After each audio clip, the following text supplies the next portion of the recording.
Right, members of the jury, at this time you will be instructed on the law of the case. We will go over the jury instructions. My sheriff is handing each of you a copy of the instructions. After we go over all of the instructions, you'll then hear closing arguments by counsel and then go to deliberate.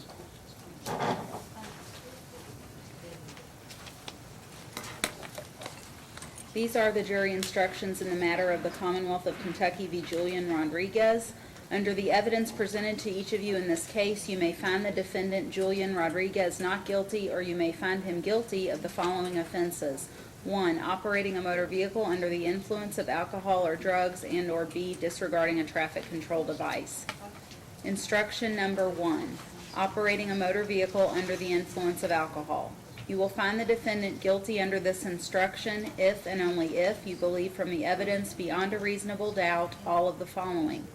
A. That in Jefferson County, Kentucky, on or about November 24, 2015, he operated or was in physical control of a motor vehicle, and B. While under the influence of alcohol. If you find the defendant guilty under this instruction, you shall fix his punishment at confinement for not less than 48 hours and no more than 30 days, at a fine of not less than $200 and no more than $500, or at both confinement and fine in your discretion. Instruction number 2, disregarding a traffic control device. You will find the defendant guilty under this instruction if and only if you believe from the evidence beyond a reasonable doubt all of the following. That in this county on or about November 24, 2015, he failed to stop his vehicle at the intersection of Bardstown Road and Goldsmith, and B, that when he did so, the traffic light for his lane of travel was red. If you find the defendant guilty under this instruction, you shall fix the punishment at a fine not less than $20, but not to exceed $100. Instruction number 3, presumption of innocence. The law presumes a defendant to be not guilty of a crime, and the criminal complaint shall not be considered as evidence or as having any weight against him. You shall find the defendant not guilty unless you are satisfied from the evidence alone and beyond a reasonable doubt that he is guilty. If upon the whole case you have a reasonable doubt that the defendant is guilty, you shall find the defendant not guilty. Instruction number 4, unanimous verdict. The verdict of the jury must be in writing and must be unanimous and must be signed by one of you as foreperson. Then next, let's see, I skipped a page here. We're missing a page, or these are out of order. You should next have verdicts under instruction number 1. Do you all have that? Okay. So you will see there's the place for not guilty. We, the jury, find the defendant not guilty under instruction 1. Then confinement only, confinement on home incarceration Your only. Honor, yes? we have an issue. Oh, I'm sorry.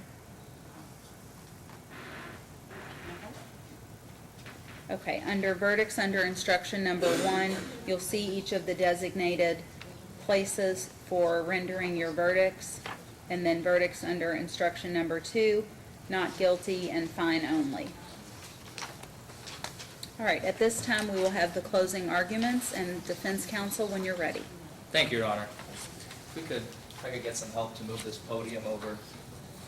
Thank you, guys. There you go. That's eight by eight. Just want to make sure that we don't run over this board because we've done that board. I thought it was strong. I was wrong.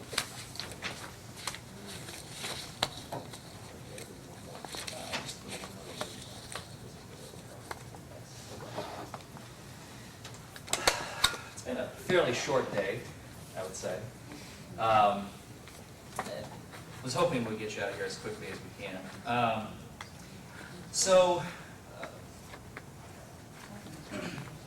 not going to bore you with a long, drawn-out intro. I think we should dive right in. As you have seen, every story has two sides. You're always going to have two sides to every story. Sometimes there's a third story. There's the defendant, victim, and officer. In this case, we only have two sides. We have the officer, and we have my client, Mr. Rodriguez. Let me know if I'm going too fast, by the way. Thank you. And we have some factual issues that we have dealt with throughout this trial. whether or not my client was intoxicated, if so, his level of intoxication, his level of comprehension of the English language and when it was given to him in the field sobriety test instruction, his performance on the field sobriety tests,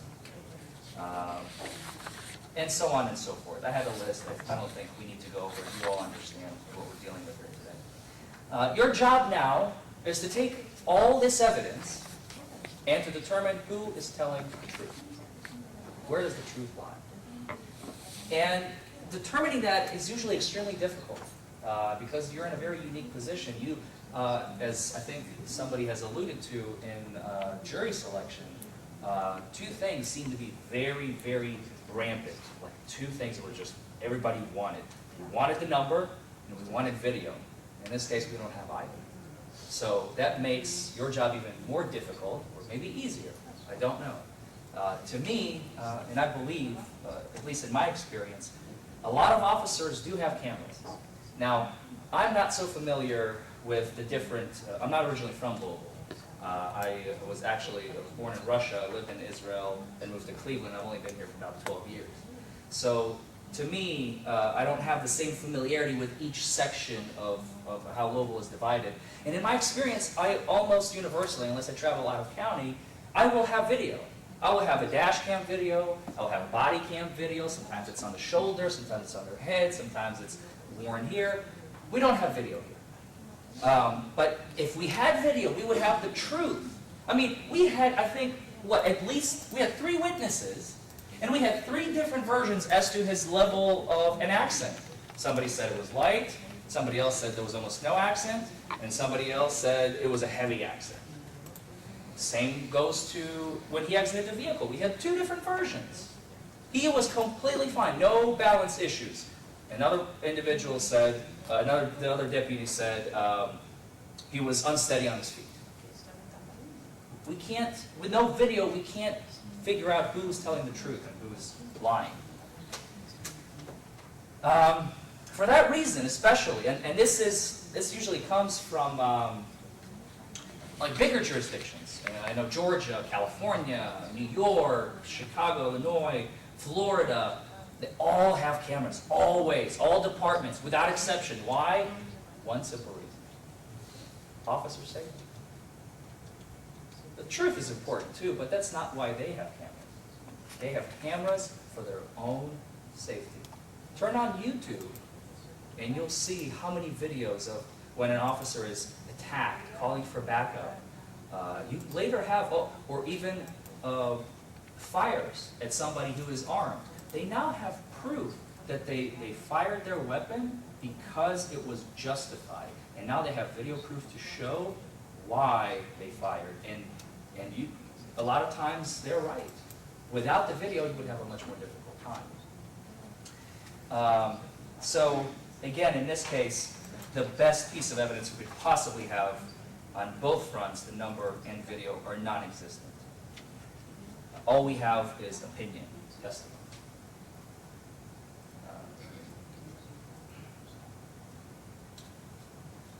Now, I just want to make it clear, I'm not here to attack Deputy Gray or Deputy Moore in any way, shape, or form. I am simply highlighting the fact that procedures must be followed correctly, and in the absence of concrete evidence, it makes it very, very difficult to ascertain who's telling the truth. Now, let me give you an example. Let's say you are, or a parallel, I suppose. Let's say you are driving down the road, and you are speeding. Now, you don't know you're speeding. Let's say you're not looking at the speedometer. It doesn't matter. An officer pulls you over and says, "I pulled you over for speeding." And you say, on what basis, officer? Do you have radar evidence to show me, to prove later in court? No, I think you were speeding. And he gives you a citation and walks away. It is absurd. It is ridiculous to have that level on a speeding ticket. And this is exactly what we have here. We do not have a concrete, solid piece of evidence anywhere in this case to show that Mr. Rodriguez was under the influence, and that is completely unacceptable. The fact, I think it was juror number 10 over on the far end even exclaimed in the middle of voir dire, "Why are we even here?"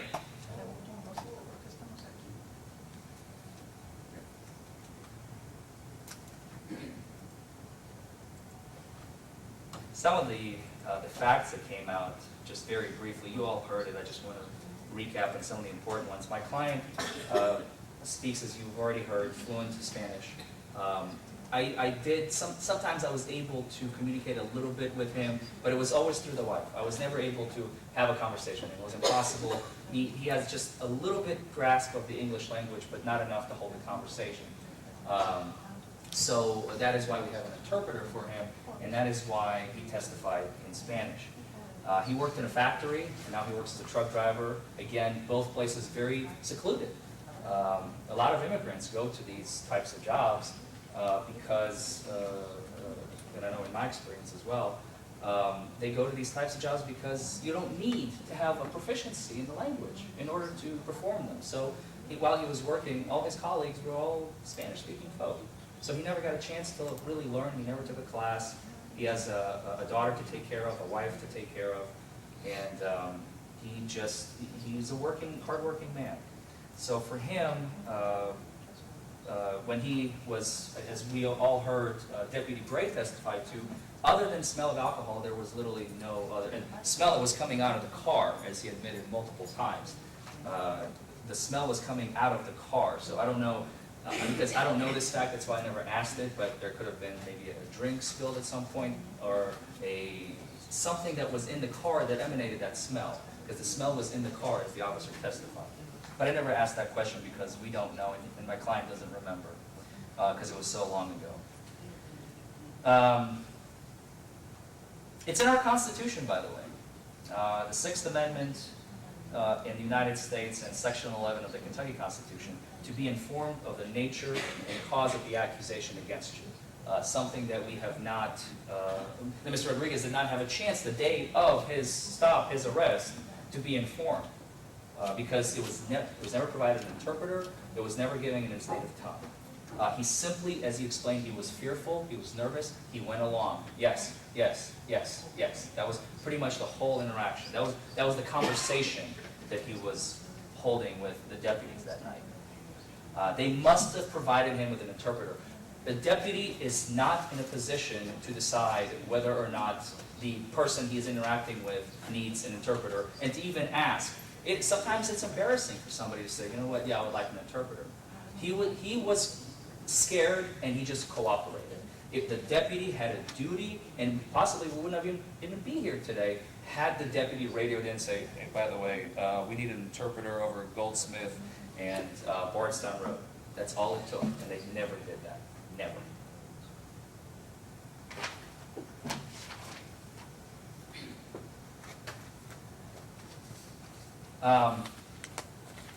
And we, as Americans, we're very proud in this country that, as opposed to some other countries, I suppose, the laws must be followed.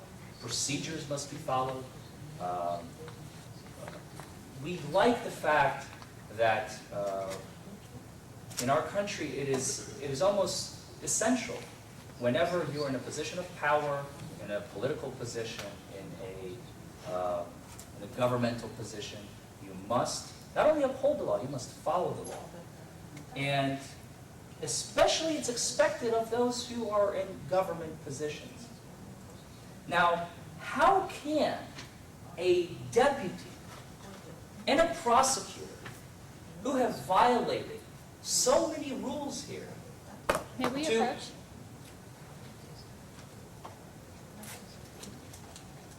I'd really like to know why he's attacking me and saying that I'm violating any rules and I'm getting to that. procedures. I mean, this is ridiculous. What? I'm getting to that. Closing argument is argument. Let's move it along. Thank you. The prosecutor knew of all the violations of the officer, and she still continued along with it. all throughout history, in all countries, in all nations, always has, was, and always will be one golden rule. Those who violate the rules have no right to punish. I will say it again because it is so important. Those who violate the rules have no right to punish. And it is especially expected of members and representatives of government and people in power. When all is said and done, Mr. Rodriguez has suffered a lot of financial, material damage, emotional, psychological. He spent the night in jail. He had to hire me. He spent thousands of dollars on this case. He lost work. He's losing work here today. He has lost work days as a result of this case, and it's all because of the accusations in this case. And he has already indicated to me that he plans on filing for compensation for the waste of his time and money that he has endured. And our job here today is to stop this misconduct, to cease the further erosion and degradation of law enforcement and our judicial system. And I'm certain that when you ladies go back to deliberate, you will have no other verdict than not guilty for Mr. Rodriguez on all charges. Thank you. Right, thank you, Mr. Forman, and the Commonwealth when you're ready. Thank you, Your Honor.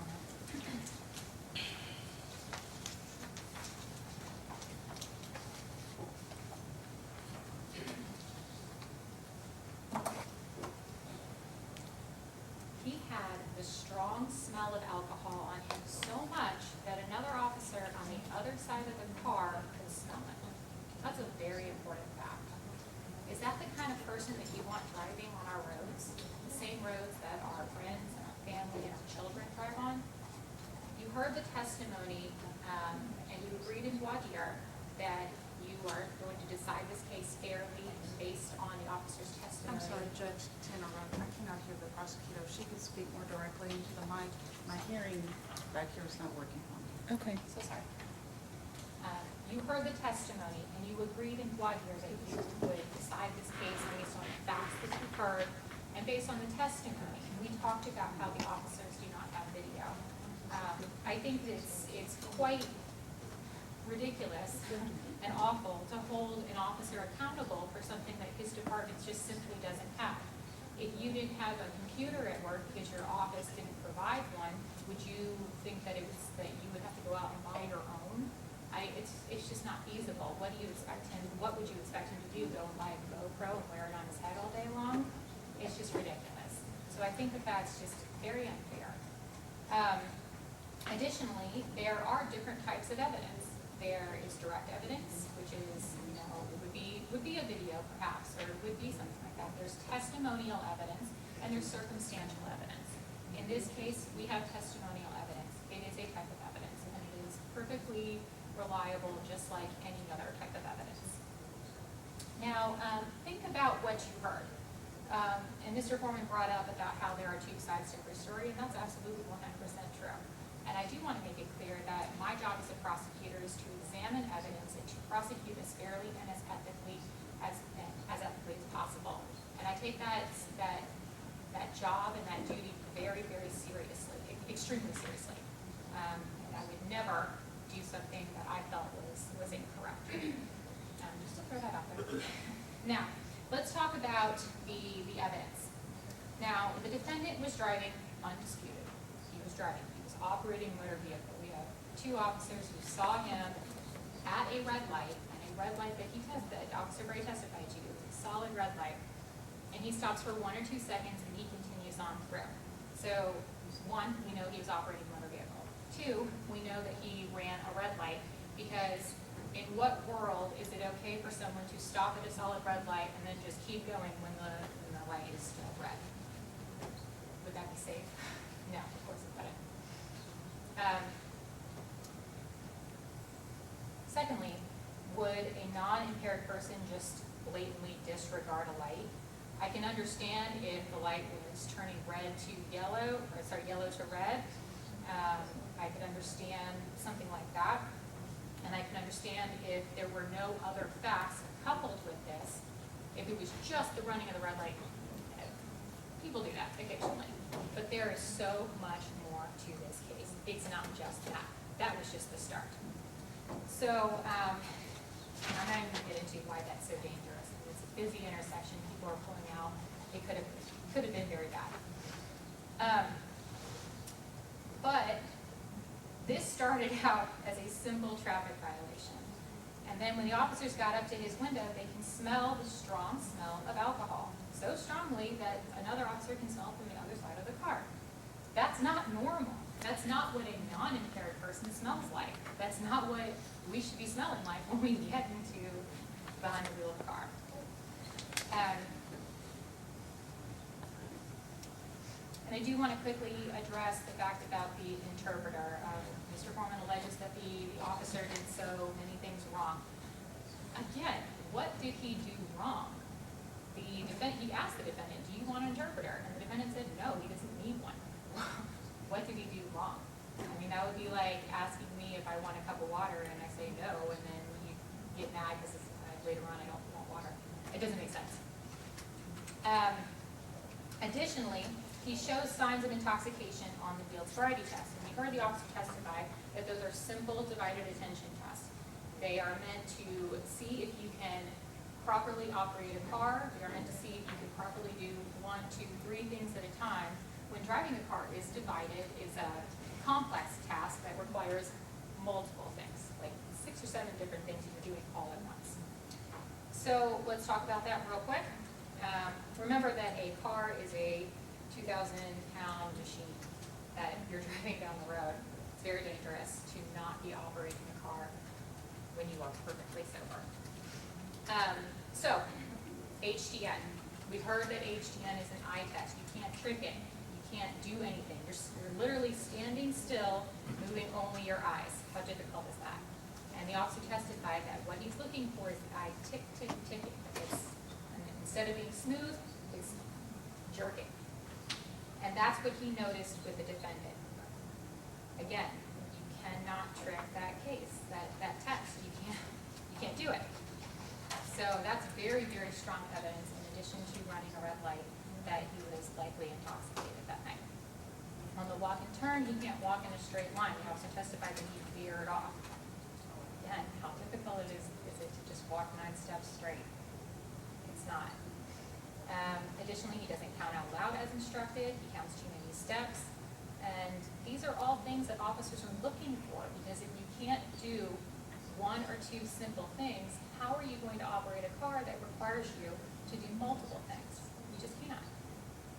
On the one-leg stand, he can't balance. He uses his arms, he puts his foot down, and again, if he can't walk a straight line and he can't lift his foot up as directed, and his eyes are jerking, how is he safe to ride in a motor vehicle, to drive a motor vehicle? Additionally, you heard him say that he didn't even do that test. I think that's pretty remarkable, given that this officer has done several DUIs, and these are the same exact 3 tests that are performed nationally by every single officer in the nation. And he just didn't do one of those tests. You know, it makes more sense. So the defendant was impaired and he was intoxicated, and he just doesn't remember. Now, all of these signs are present. If you add them up, it does in fact get you to beyond a reasonable doubt. You don't need a number to know that someone is intoxicated. You can tell by looking at them, and you can tell by examining all of the facts in this case. Now, his job over here is to attack each individual fact and try to throw you off course. But what you have to remember is that you're looking at everything, all of these facts. And all of these facts prove that he was 100% driving a motor vehicle and intoxicated and should not have been on that road. Now, if you are reasonably sure that someone driving who disregards a traffic light, smells strongly of alcohol, eyes are jerking on a test he can't trick, can't walk in a straight line, and can't lift his foot for a short period, if you're reasonably certain that he was intoxicated that night, then you must find him guilty. And I am going to ask you to find him guilty, and I am going to ask you to have him take responsibility for his actions. Because it's not okay for me to do it, it's not okay for the officer to do it, it's not okay for the president to do it, it's not okay for anyone to do it. It's just not. please find him guilty and make him take responsibility for his actions. Thank you very much. All right, thank you. All right, members of the jury, at this time now, the case will stand submitted to you, and I just want to go over a few things before you go back to deliberate. The first step will be you will need to select a foreperson who will serve as your designated representative to return the verdict when you do reach one. Secondly, I want to make sure you all, again, are aware that your verdict must be unanimous, meaning you all must agree and that verdict must be in writing.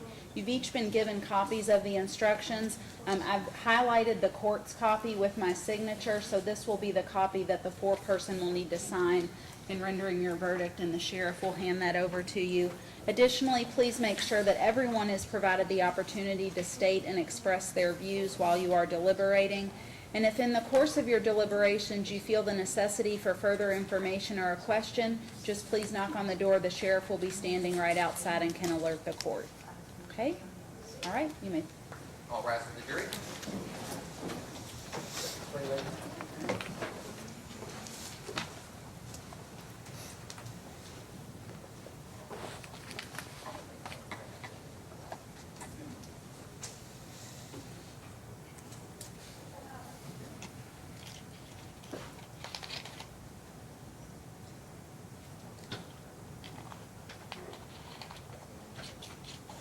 All right, Rita, do you mind to step out and close the door so I can... We have a social sheriff. He likes to talk. All right, thank you. All right, outside the presence of the jury, we'll stand in recess until further information is provided to the court. Do each of the counsel attorneys mind to provide me their cell phone number in case you all are in your office or somewhere so I can just let you know if we do have a verdict? It's my cell phone. All right, thank you. I don't have a card. Thank you.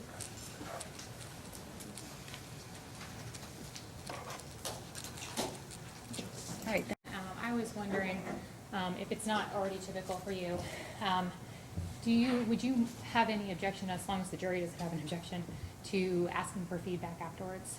no, not at all. Did you want to stay in the courtroom to do that, or If we with could, everyone yeah, I in would. here? No, that's perfectly fine. Certainly I'm want to sorry, do so. somebody asked what was your request? Just for feedback from the jury once everything's said and done. Okay.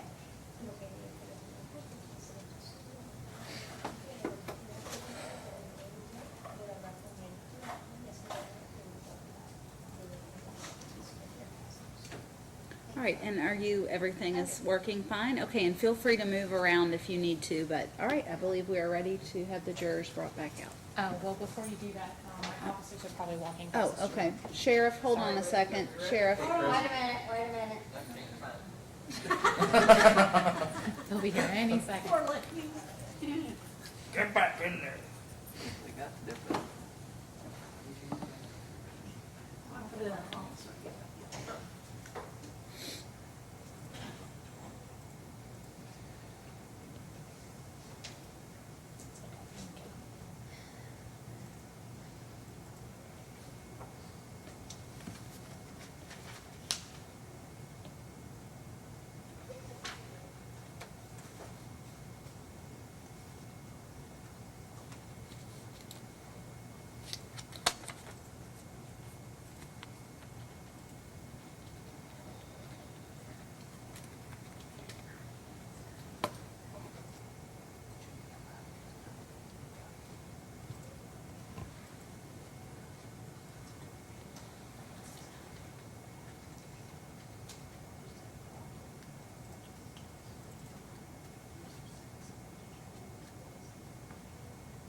We're ready, Your Honor. All right, thank you. You may get the jury. All right, now, come on, man. All rise for the jury.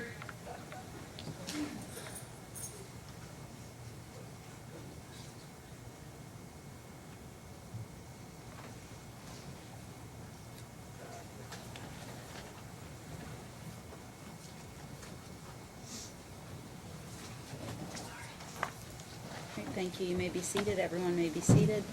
And members of the jury, have you in fact reached a verdict? I will ask if you have the foreperson to please hand the verdict, the court copy, the verdict form to the sheriff.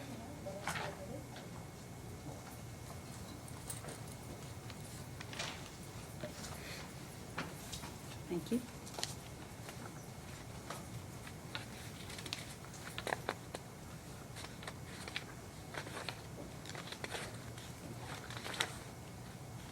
And members of the jury, is this your verdict? Yes. All right. In the matter of the Commonwealth of Kentucky v. Julian Rodriguez, the verdict forms read as follows. Verdict under instruction number 1, we the jury find the defendant not guilty under instruction number 1. Verdict under instruction number 2, under fine only, we the jury find the defendant guilty under instruction number 2, and we fix his punishment at a fine of $20. Signed by the foreperson and dated May 10th of 2018. And again, I will ask, is this your jury? This your verdict, excuse me. Thank you. All right. All right, that being concluded, you will be released from jury service today. I believe the attorneys, though, wanted to inquire. You certainly don't have to stay, but they are looking for feedback. If you'd like to stay and give some or any comments about the trial, they are certainly willing and open to hear anything. But again, you are not required to stay and participate in that if you don't want to. So you are otherwise excused, or you can stay and offer any feedback that you like, and I will be going off the court record. Thank you all very much for your service. I hope it was a good experience for you, and we sincerely appreciate your service. So thank you.